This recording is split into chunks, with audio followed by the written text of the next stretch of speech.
I read about how you touched them and they were healed.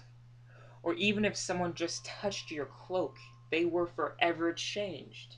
You let a broken woman bathe your feet in her tears, and you washed your best friend's feet. I am just wondering though, did you ever just hug people?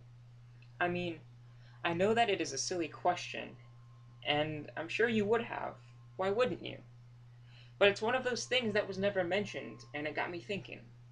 And how whenever there was a touch from you, sins were forgiven and sickness fell. I think I'm caught up in my sins, and last time I checked, all my body parts were properly working, so there's nothing special here. I'm just a kid with a heavy heart, these passing sunrises and sunsets. I don't think our encounter would have ended up in the Gospels or anything, because all I really need is a hug. That's okay for me to imagine, right?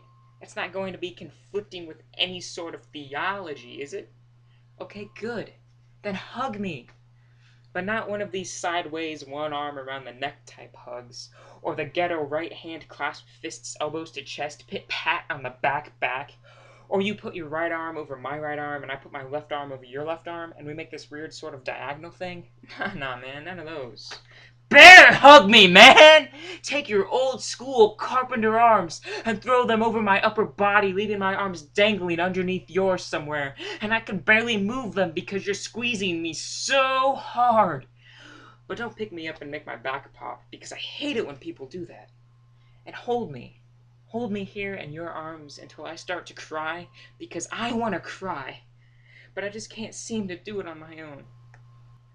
I have been teary-eyed once recently, but not even enough for a drip down my cheek. There's just hurt in my soul that needs to be purged. So hold me in this hold pose until the pain is flowing from my eyes and my nose.